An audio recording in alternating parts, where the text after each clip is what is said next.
Welcome everyone. In this video we will derive the formula for finding the moment of inertia of a solid sphere of uniform mass distribution. So we have a sphere here, and I know you're saying, hey, this is not a sphere, this is a circle. But come on, we're looking at a 2D screen. How can I possibly draw something that is 3D? You need to imagine, my friend, okay? Now, jokes aside, this is a sphere. It is a solid sphere, okay? That means the inside is not empty and the mass density is uniform. Cool? The radius of this sphere is r.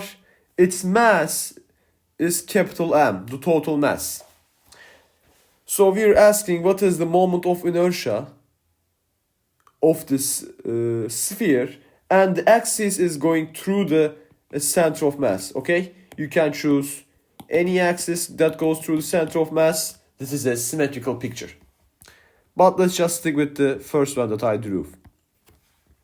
So what is this moment of inertia? Well, the way that we want to do this is by considering small disks, right, like these ones, okay? Small disks are, and I just realized I didn't draw this very neatly. Let me do it from scratch, okay? I'm sorry for that. All right. This is looking better, I guess.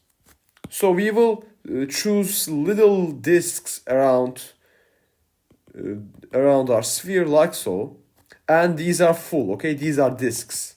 The idea is, as we are adding these disks on top of one another, we will get the sphere at the end, right? If we do this infinitely many times with infinitesimal disks, we will get the total moment of inertia. The total sphere we will get, and then the moment of inertia. And this disk will have a thickness, a little thickness, and by little, I mean very little, an infinitesimal thickness, which I will call dx. Okay?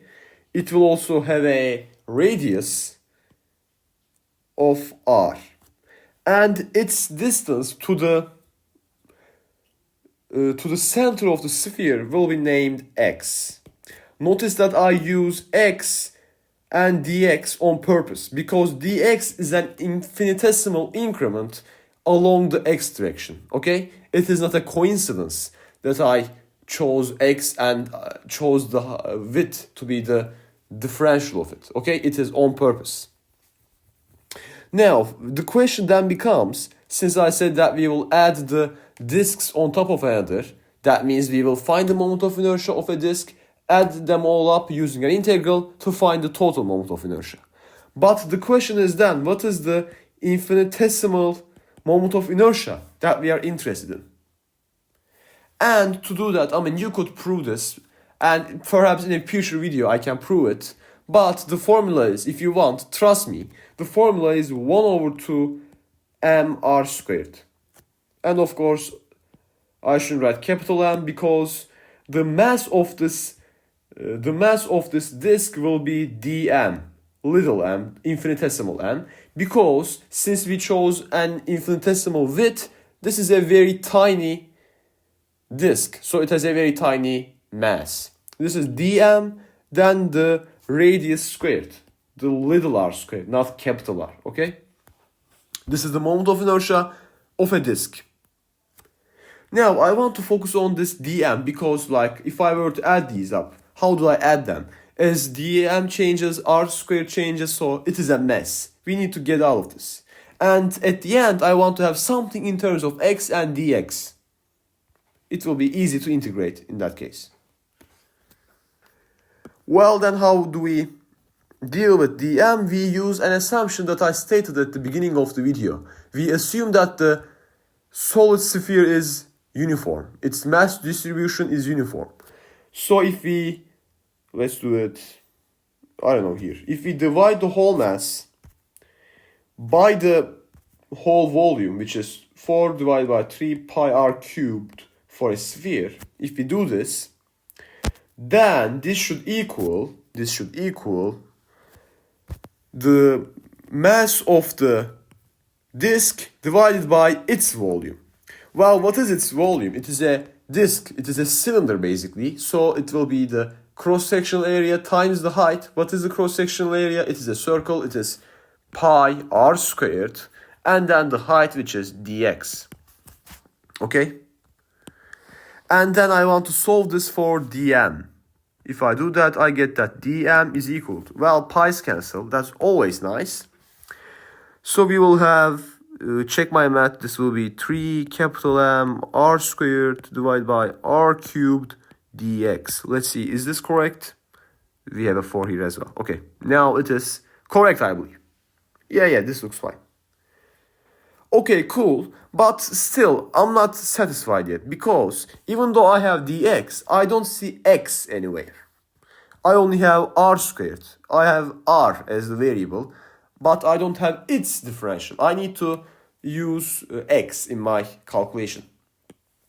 And for that, we will use a very, very, very famous theorem. We will say that this length is r. Let me do it with orange. This length is r, capital R, because it is the radius. This is 90 degrees. That means r squared is equal to x squared plus little r squared. This is the Pythagorean theorem.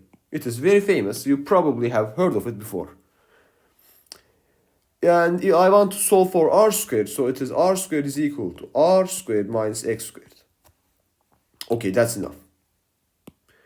Now I will substitute it for r squared at some point, but let's now focus on this and make the substitution.